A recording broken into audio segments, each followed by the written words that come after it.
The noblest art is that of making others happy.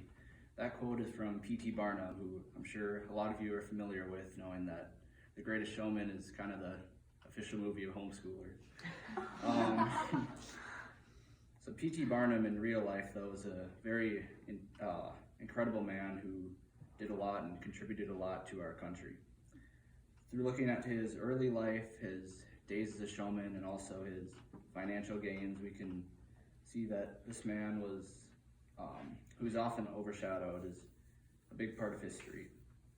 On July 5th, 1810, Phineas Taylor Barnum was born. His name, Phineas Taylor, is after his grandfather, who he was very fond of in his life and who had a great impact on him.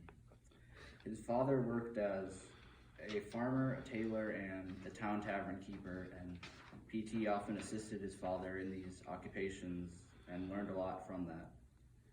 He was your average student who did decent in school, but he always knew that he didn't appreciate working with his hands. He preferred to use his mind that he'd been blessed with.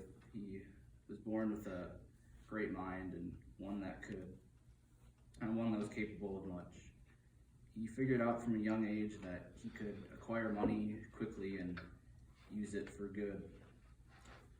Tragically, when he was 15 years old, his father passed away from a fever, leaving him no choice but to go out and find work and support himself. And he was forced to grow up even at that young age. He kept himself busy with several occupations and made enough money to support himself enough to just buy the necessities of life. But he was unsatisfied with, again, working with his hands, and he knew he was capable of more. Eventually, he was introduced to the topic of public events and showcasing them, and he knew right away that that's something that fitted him very well. A few years later, he was acquainted with a woman named Joyce Heth, who was a slave who lived in Virginia. And what's interesting about her is she was claimed to be 161 years old, and actually the nurse of George Washington. And that fact, as wild as it sounds, had quite a few documents to back it up. So PT bought her rights and began to showcase her across the country. Around this time, he also came across an Italian man who became known as Signor Vivala, and this man was very talented with balancing and juggling and other various things. So with these two individuals, he began his first traveling show and went across the eastern United States and southern as well, showing these people off. Eventually, he grew tired of this career because he was on the road for long days and was away from his family. So he purchased a museum in downtown New York, which became known as Barnum's American Museum eventually. Now this museum, as he describes it, was full of many curiosities and amazing things, but the main attraction for this museum was its showcases. So he had a separate room in the museum that he called in people similar to the previously mentioned individuals that had amazing talents, amazing traits, and he let them perform in front of people who would come watch.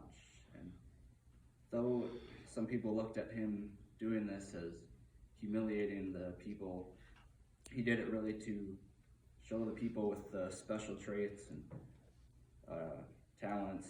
He did it to show what they were capable of, show that though they were different, that they still had plenty of talent. Though we remember PT as a very successful man financially, he went through quite a bit of financial troubles. In his early days, he came very close to bankruptcy and running out of money completely, but I always used the mind that he was blessed with to think of new ways to gain money. And probably the most notable thing about him is that though he gained a lot of money in his later years, he didn't just run away with it and take it and hide, but he used it for generosity and to bring joy to plenty of people. Through looking at P.T. Barnum's early life, his days as a showman, and his financial generosity, we see a man with impressive character and is a really good person to look at for life lessons. Thank you.